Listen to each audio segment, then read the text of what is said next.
Hello my friends, welcome to today's video. I'm Jeanette with Vivo Vintage Designs. Before we get started, I'll remind you that all the products used are listed in the description box along with links.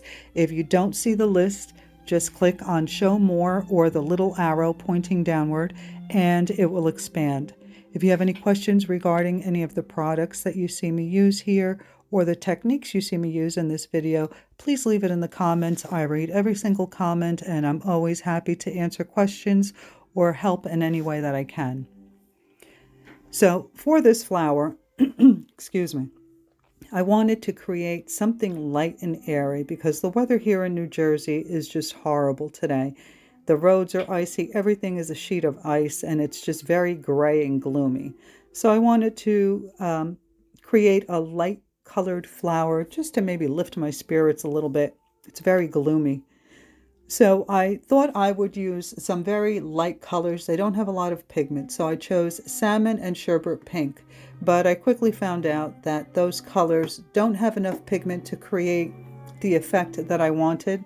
So I added some coral and wild plum. I also used pitch black and snowcap, of course, for my center. So you can see I struggled with this flower. Again, the humidity because of the weather is not allowing my inks to move very well or the way that I want them to. So I did struggle with this. And let me mention that I'm working on KRYLON photo paper. I just took a sheet of the paper and cut it in half. Here I'm adding the salmon, or rather the coral, and then I'll add a little bit of the wild plum as well. But I'm working on KRYLON photo paper and the PSI on my compressor is set at 40. So here I'm drawing, I've added the coral and the wild plum. And I try again to blow out these petals, but you can see they were just not moving in the direction that I wanted them to. And I think that maybe I got one good petal, but the edges were coming out frilly, which again was not the look that I was going for. I was having a really hard time. Sometimes the inks are they just work against you. But I didn't give up on the painting because I really liked the colors that were coming out of this mess that I created in the center there. I loved the wild plum, which is one of my favorite colors, and you can see the coral and the pink. It's just a really pretty combination. So I decided that I wasn't going to give up on this. Now here I am adding a little bit more of the wild plum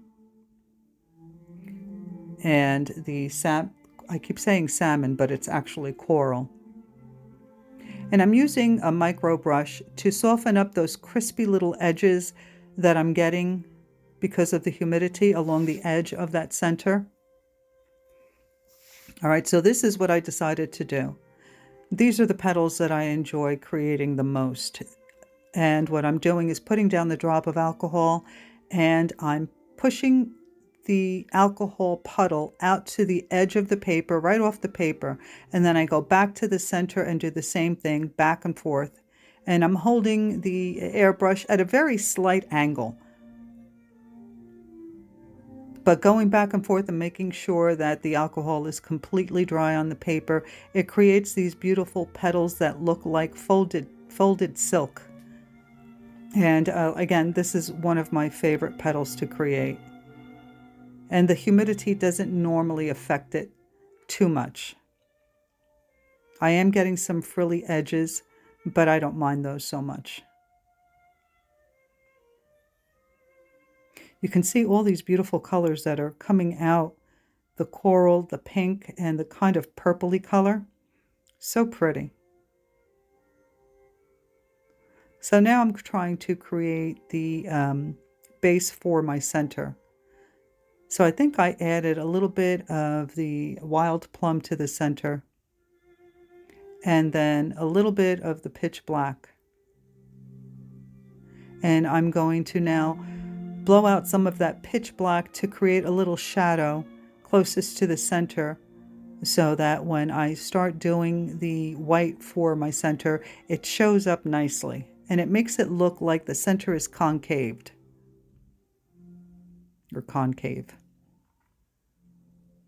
Can you see that little shadow that the pitch black is producing? I'm putting just a little drop closest to the edge, but not right in the center of the black, because I don't want the black to take over my petals as I blow it out.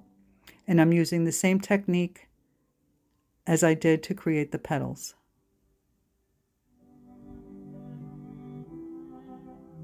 And you can see how it darkens the center of the flower a little bit. And it didn't darken it too much because I did add the wild plum. I didn't just use the pitch black.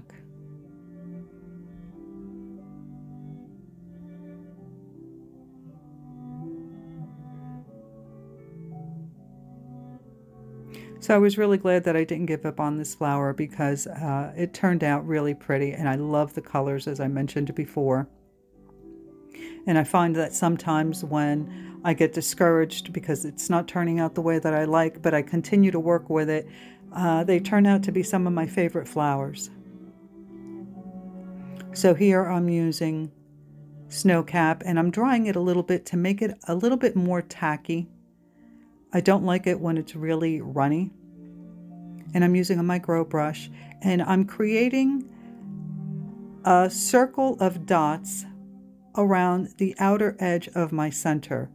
And I'm trying to keep it light and airy. I'm also putting some random little dots outside of that circle onto the petals a little bit. And the first layer, of course, becomes absorbed by the color underneath, but that creates a wonderful base for your flower, and it gives it more depth and dimension.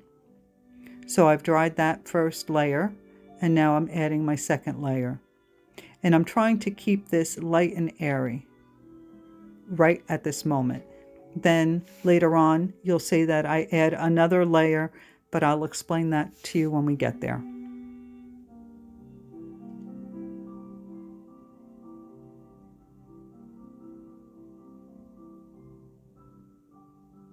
So you can see that I'm keeping the center of my center clear. I'm not adding any dots there yet.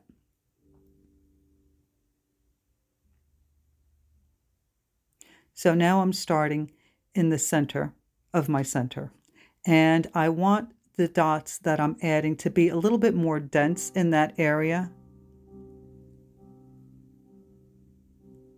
So I'm making sure that I add a nice thick layer of dots to the center of my center. And hopefully you can notice there that it's more white than the outer ring. Now I am adding more dots to the center of the outer ring. I'm keeping my dots in the center. I'm not going towards the edge onto the petals, or towards the second circle of dots that I did in the center. And keeping it a little bit heavier in the middle of that ring kind of gives it a round look. I hope that what I'm saying makes sense to you. Now I'm making sure that everything is nice and dry, and I'm going to take my white gel pen, and I'm going to draw very small lines connecting the outside ring to the center of the flower. And I'm not doing a lot of them. You just need a few of them to show that the center, that one ring connects to the other. And then those little dots that I did on the outside, I'm going to connect a few of them, not every single one, just a few of them, to that outer ring that I created. I want the center to be nice and light and airy. So if I put too many lines, it'll make it look too busy. Okay, well, we are almost finished with this flower. I hope that you enjoyed this video and that you give this a try. Please, if you do, be sure to share it with me on my Facebook page just below this video. Thanks for watching. Don't forget to like, comment, and subscribe, and I will see you in the next video. Bye.